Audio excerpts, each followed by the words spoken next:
ఓం శ్రీ గురుభ్యో నమ. 2025 ఇంగ్లీష్ ఈ సంవత్సరంలో మనకి ఏ విధంగా ఉండబోతుంది? 2025లో మేషాది ద్వాదశ రాశుల యొక్క ఫలితాలు ఏ విధంగా ఉండబోతుందో మనం తెలుసుకుందాము. సహజంగా మనకి రాహుకేతులు ఒక రాశి నుంచి మరొక రాశికి మారటానికి 18 నెలల పాటు ఉంటుంది. గురువు సంవత్సర కాలం పడుతుంది. శని 2.5 సంవత్సరాల పాటు పడుతుంది. అలానే రవి, బుధ, శుక్ర గ్రహాలు 30 రోజుల పాటు ఒక రాశి నుంచి మరొక రాశికి మారటం, కుజుడు 45 రోజుల పాటు మారటం, చంద్రుడు 2.5 రోజుల పాటు పడుతూ ఉంటుంది. మరి ఈ 2025లో అతి పెద్ద గ్రహాలను మనం అంచనా వేసుకునేటట్లయితే, అంటే మిగతా గ్రహాలన్నీ కూడా కొంత మార్పులు జరుగుతూ ఉంటుంటాయి. కొన్ని కాంబినేషన్స్, కొన్ని కంజంక్షన్స్ జరుగుతుంటాయి సహజంగా. అవన్నీ కూడా నెల రోజుల పాటు ఒక రాశి నుంచి మరో రాశికి 45 రోజుల పాటు మారుతూ ఉంటాయి. సహజంగా అవన్నీ కూడా మార్పులు జరుగుతుంటాయి. కానీ అతిపెద్ద గ్రహాలైన రాహుకేతులు మనకు అనుకున్నట్టుగా 18 నెలల పాటు ఉంటాడు. శని 2.5 సంవత్సరాలు, గురువు సంవత్సర కాలం పాటు ఉంటాడు. మార్చి 29వ తారీఖు 2025 రాత్రి 9:44 పూర్వభద్ర నక్షత్రం 4వ పాదంలో మీనరాశిలోకి శని యొక్క సంచారం జరుగుతుంది. అలానే మే 14వ తారీఖున 2025 ఉదయం 11:34 మృగశిర నక్షత్రం 3వ పాద ప్రవేశంతో మిథున రాశిలోకి గురువు సంచారం చేస్తాడు. అంటే వృషభ రాశి నుంచి మిథున రాశిలోకి సంచారం జరుగుతుంది. మే 20వ తారీఖు 2025 ఉదయం 6:45 పూర్వభాద్ర నక్షత్రం 3వ పాద కుంభరాశిలోకి ప్రవేశంతో రాహు కుంభరాశిలోకి మీనరాశి నుంచి కుంభరాశిలోకి ప్రవేశం జరుగుతుంది. అలానే మే 20వ తారీఖున ఉదయం 6:45 కేతు ఉత్తరా నక్షత్ర 1వ పాద సింహరాశిలోకి ప్రవేశం జరుగుతుంది. అంటే కన్య నుంచి సింహరాశిలోకి కేతు యొక్క ప్రవేశము, మీనం నుంచి కుంభరాశిలోకి రాహు యొక్క ప్రవేశము, వృషభం నుంచి మిథునంలోకి గురువు యొక్క ప్రవేశము, దానితో పాటు శని భగవానుడు కుంభం నుంచి మీనరాశిలోకి సంచారం చేస్తారు. అంటే అతిపెద్ద గ్రహాలు ఈ 4 గ్రహాలను బట్టి మనకి 2025లో ఏ విధంగా మేషాది ద్వాదశ రాశుల యొక్క ఫలితాలు ఏ విధంగా ఉన్నాయో ఒక్కసారి మనం తెలుసుకుందాం. కుంభరాశి వాళ్ళకి 2025లో ఏ విధంగా ఉండబోతుందంటే 50% బాగుంటుందని చెప్పుకోవచ్చు. ఏదైతే గురుబలం అనేది చాలా బాగా ఎక్కువగా ఉంటుంది వీళ్ళకి. కుంభరాశి వాళ్ళకి పంచమ స్థానంలో గురువు యొక్క సంచారం అనేది జరుగుతుంది మే 16 నుంచి. మే 16 నుంచి గురువు యొక్క సంచారం వల్ల చాలా అద్భుతమైన రిజల్ట్స్ ఇచ్చే అవకాశాలు బాగా ఎక్కువగా ఉంటాయి. ప్రతి పనిలో కూడా కొంత విజయం సాధించే అవకాశాలు ఎక్కువగా ఉంటాయి. వృత్తి ఉద్యోగాల్లో లాభాలు, నూతన వ్యాపారాలు చేయటం, భాగస్వామ్య వ్యాపారం బాగా కలిసి రావటం ఒకటి, ఉన్నతమైన అభిప్రాయాలు, సరైన మార్గాల్లో సరైన నిర్ణయంలో సరైన సమయంలో తీసుకుంటారు వీళ్ళు. సంతానం ద్వారా కొంత శుభవార్తలు వినటమే కాకుండా సంతానం లేని వ్యక్తులు కొంతమంది ఉంటారు, ఇన్ఫెర్టిలిటీ ఇష్యూస్ అంటారు. అలాంటి వ్యక్తులకు కూడా శీఘ్రంగా సంతానం కలగటం ఒకటి, ఆర్థిక పరంగా బాగా లాభాలు కలగటం ఒకటి, అన్ని జీవితంలో ముందుకు సాధించే అవకాశాలు బాగా ఎక్కువ ఉంటాయి. అంటే ఆర్థిక సంక్షోభం తగ్గుతుంది. అంటే ఆర్థిక పరంగా అనుకూలంగా ఉంటుంది. గౌరవ సన్మానాలు బాగా పెరగటం, అలానే ఉద్యోగస్తులకు ప్రమోషన్లు రావటం, వ్యాపారంలో కూడా వివిధ స్థలాల్లో వ్యాపార విస్తరణ జరగటం ఒకటి, విదేశాలకు వెళ్ళటం ఒకటి, ఆ విదేశాల్లో ఆ దేశం యొక్క పౌరసత్వం కూడా లభించే అవకాశాలు బాగా ఎక్కువ ఉంటాయి. అంటే ఆ దేశం యొక్క పౌరసత్వం లభించడమే కాకుండా ప్రతి పనిలో కూడా ఆకాంక్షతో చేయాలనే ఆలోచనలతో బాగా పెరుగుతూ ఉంటుంది. ఎందుకంటే ఈ రాశి వాళ్ళకి జన్మశని కూడా తొలగిపోతుంది. జన్మశని తొలగిపోయి ద్వితీయంలో శని యొక్క సంచారం అనేది మార్చి 29 నుంచి ఏర్పడుతుంది. అంటే మీనరాశిలో శని యొక్క సంచారం అంటే శని కొంత వెసులుబాటు అనేది బాగా పెరుగుతుందని అర్థం. గురుబలం బాగా ఎక్కువగా ఉంటుంది. అలానే కేతువు మధ్య రకమైన ఫలితాన్ని ఎక్కువగా ఇస్తాడు. అలానే జన్మంలో రాహు వల్ల వాళ్ళ కొంత ఆర్థిక పరంగా గతంలో ఏదైతే డబ్బులు ఖర్చు పెట్టాల్సిన స్థితి అనేవి ఉంటాయో అలాంటివన్నీ కూడా కొంత ఖర్చు పెడుతూ ఉంటారు. ఖర్చు పెట్టడం అంటే ఏంటంటే డబ్బుల పరంగా ఏదైతే ఉంటుందో, జీవితంలో చేయాల్సిన పనులు ఏదైతే ఉంటుందో అలాంటి పనులన్నీ కూడా చేసే అవకాశాలు ఎక్కువ ఉంటాయి. అంటే వివాహ ప్రయత్నాలు సఫలీకృతం కావటం, ఇంటి మీద ఇల్లు నిర్మించడం ఒకటి, ఎక్కడో స్థలాలు కొనటం, భూ సంబంధమైన వ్యవహారాలు, కంపెనీలు పెట్టే అవకాశాలు ఎక్కువ, వ్యాపారం విస్తరణ చేయటం ఒకటి, పిల్లలను విదేశాలకు పంపించడం ఒకటి, పిల్లల యొక్క చదువుల గురించి వాటి గురించి కొంత డబ్బులు ఖర్చు అవుతుంటుంది. అవి ఏ రోజైనా చేయాల్సిందే జీవితంలో. అవన్నీ కూడా చేయటం వల్ల కూడా మనకు మంచి జరుగుతుందనే అర్థమేగా. అలానే కొద్దిగా బంధుమిత్రులతోటి కొంత సఖ్యత అనేది చాలా అవసరం. ఏదో రకంగా గొడవలు జరిగే సందర్భం బాగా ఎక్కువగా పెట్టుకునే అవకాశాలుంటారు. అలానే మిత్రులు కొంతమంది శత్రువులుగా మారిపోయే అవకాశాలుంటాయి. ఇంటర్నల్, ఎక్స్‌టర్నల్ అని శత్రువులు మారిపోయే అవకాశాలు బాగా ఎక్కువుంటాయి. అంటే శత్రువుల వల్ల కూడా కొంత జాగ్రత్తగా ఉండాలి. ఆరోగ్యపరంగా కూడా కొంత ఇబ్బందులు లేకుండా చూసుకోవడం అనేది చాలా ఇంపార్టెంట్. ఇలాంటి విషయాల్లో బాగా ప్రేరేపణ చేసుకుంటూ చాలా జాగ్రత్తగా ఉంటూ ముందుకు వెళ్ళాలి.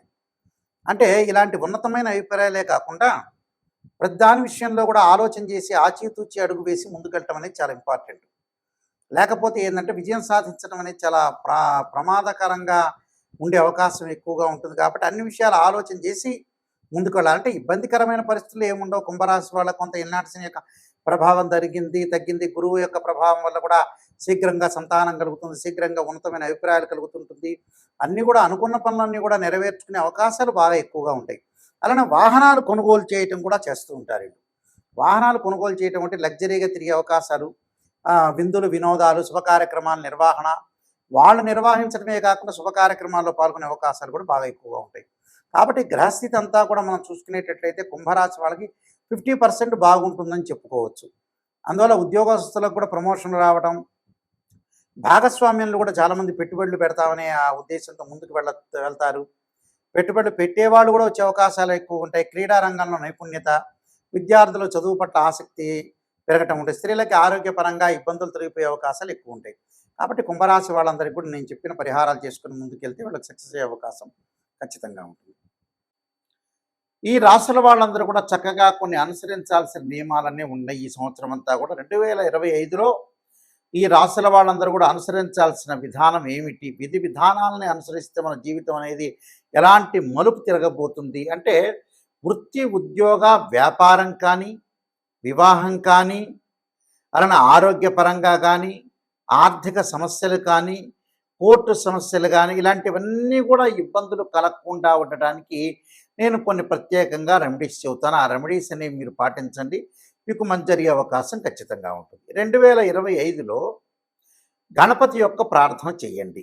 గణపతి యొక్క ప్రార్థనలా చేయాలి అని అంటే మనకి 2025 సంవత్సరంలో సహజంగా సంకష్టహర చతుర్థి వ్రతాన్ని పాటించండి. సంకష్టహర చతుర్థి వ్రతాన్ని ప్రతి నెలలో చేసుకోవటం కానీ, లేకపోతే నెలకి ఒక నెలలో చేస్తే నెక్స్ట్ మంత్ ఆపేసుకొని ఆపై మంత్లో కానీ సంకష్టహర చతుర్థి గణపతి యొక్క ప్రార్థన, గణపతిని గకార అష్టోత్తరంతో ప్రార్థన చేయటం చేయండి. అంటే వక్రతుండ మహాకాయ కోటి సూర్య సమప్రభ నిర్విఘ్నం కురుమే దేవ సర్వకార్యేశ్వరుదా అనే మంత్రాన్ని చక్కగా చదువుకోండి.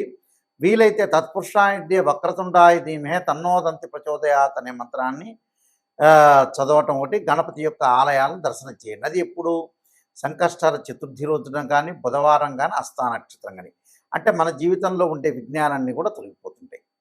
ధనం కలిసి రావాలంటే, ధనపరంగా ఇబ్బందులు మీకు కలుగుతున్నాయి అంటే, ఓం యక్షాయ కుబేరాయ శరణాయ ధనధాన్యాధిపతే ధనం ధాన్య సమృద్ధిమే దేహిమే దాపై స్వాహ అనే మంత్రాన్ని చక్కగా గురువారం రోజున ప్రాతకాలం చదవండి. వీలైతే ఇది నేను చదవలేని గురువు గారు అని చెప్పిన వ్యక్తులకి దేవానాంచ ఋషీనాంచ గురుకాంచన సన్నిభం బుద్ధిమతం త్రిలోకేశం తమ నమామి బృహస్పతిమని ప్రదోషకాల సమయంలో 2025లో ప్రతి గురువారం రోజున సాయంత్రం పూట చదవండి. వీలున్న గురువారాలు ఎక్కువ శాతం చదవటం అనేది నేర్చుకోండి. దానివల్ల ఏంటంటే ధనం కలిసి వచ్చే అవకాశాలు ఎక్కువ ఉంటాయి. రుణ బాధలు ఉన్న వాళ్ళు 2025లో ఖచ్చితంగా ఒక అర కేజీ బెల్లం బుధవారం రోజున కానీ, సోమవారం కానీ దానం చేయండి. దానితో పాటు ముఖ్యంగా వీలైతే శనివారం రోజున నల్ల నువ్వులు దానం చేయటం, ఆదివారం రోజున మినుములు, అలానే శనివారం రోజున ఉలవలు, గురువారం రోజున శనగలు దానం చేయటం అనేది మర్చిపోవద్దండి. చేసిన తర్వాత ఏదైనా సరే మంగళవారం వస్తుంటుంది మనకి. అంటే మంగళవారం రోజున కానీ, వీలైతే మృగశిర, చిత్త, ధనిష్ట నక్షత్రం రోజుల్లో కానీ కందులు దానం చేయండి. కందులు దానం చేయటంతో పాటు చక్కగా కందుల్ని ముందు రోజున నానబెట్టి ఆవుకు పెట్టడం అనేది కూడా నేర్చుకోండి. అలానే వాహన ప్రమాదాలు ఇవన్నీ కూడా కలగకుండా ఉండాలంటే ఖచ్చితంగా సుబ్రహ్మణ్య స్వామి యొక్క ఆరాధన చేయండి. తత్పురుషాయ విద్యే మహాసేనాయ ధీమే తన్నో షణ్ముఖ ప్రచోదయాత్ అనే మంత్రాన్ని చక్కగా చదవండి. కోర్టు సమస్యలు కూడా మీకు పరిష్కారం జరిగే అవకాశాలు ఖచ్చితంగా ఉంటాయి. అలానే వివాహం కాని స్త్రీ పురుషులు ఎవరైతే ఉంటారో వాళ్ళందరూ కూడా తప్పకుండా సీతారాముల యొక్క కళ్యాణంలో కానీ, శివపార్వతుల యొక్క కళ్యాణంలో కానీ పాల్గొనండి. అలానే శ్రీ వల్లీదేవి సమేత సుబ్రహ్మణ్య స్వామి యొక్క కళ్యాణంలో పాల్గొంటే కూడా మీకు కళ్యాణం జరిగే అవకాశం ఖచ్చితంగా ఉంటుంది. దీనితో పాటు విద్యార్థులు ఖచ్చితంగా విద్యలో వెనకబడి ఉన్నట్లయితే దక్షిణామూర్తి స్తోత్ర పారాయణం చేయండి. అలానే సరస్వతీ దేవం ఆలయాన్ని సందర్శన చేయటం అనేది మర్చిపోద్దండి. అంటే ఇవన్నీ కూడా ఆరోగ్యపరంగా ఇబ్బందులు కలిగే వ్యక్తులు కూడా శరీరే జర్జరీభూతే వ్యాధిగ్రస్తే కలేబరి ఔషధం జాహ్నవీతూయం వైద్యో నారాయణ హరి అనే మంత్రాన్ని చక్కగా చదువుకోండి. నువ్వుల నూనెతోటి శివుడికి అభిషేకం చేయండి. చేస్తే కూడా ఆయు ప్రమాణం పెరిగే అవకాశం ఖచ్చితంగా ఉంటుంది. అలానే ప్రతి విషయంలో కూడా ముందంజలో ఉండాలంటే ఖచ్చితంగా కొన్ని నియమాలనేవి పాటించండి.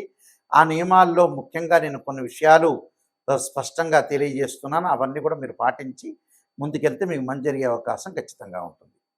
ఇలాంటివన్నీ కూడా మీకు అన్నీ కూడా దోషాలన్నీ తొలగిపోవాలంటే ఖచ్చితంగా ఏదైతే మీకు బాధలన్నీ ఉంటాయో ఆ బాధలన్నీ కూడా తొలగటానికి ప్రత్యేకంగా నేను ఒక పుస్తకాన్ని రాశాను. అది రాజమండ్రి మోహన్ పబ్లికేషన్ వాళ్ళు బృహత్ పరిహార సింధు అని మంత్ర యంత్ర తంత్ర రెమెడీస్ అనే పుస్తకం ఉంది.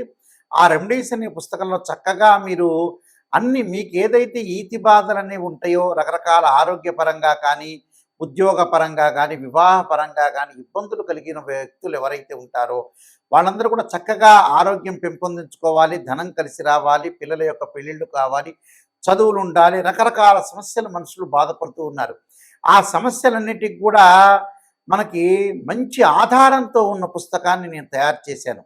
ఏమిటంటే అది రామాయణంలో కానీ, భాగవతంలో కానీ, భారతంలో ఉండే కొన్ని శ్లోకాలు కానీ, అలానే పురాణాల్లో కానీ, ఇతిహాసాల్లో కానీ మంచి మంచి శ్లోకాలు మంత్రాలన్నీ కూడా మనకు వేదం చెప్తుంది. ఆ వేదంలో ఉండే శ్లోకాలు మంత్రాలకు సంబంధించినవన్నీ కూడా రెమెడీస్ అనేవి కొన్ని పుస్తకంలో ఉంది కాబట్టి నేను రాసిన పుస్తకంలో పొందుపరిచానది.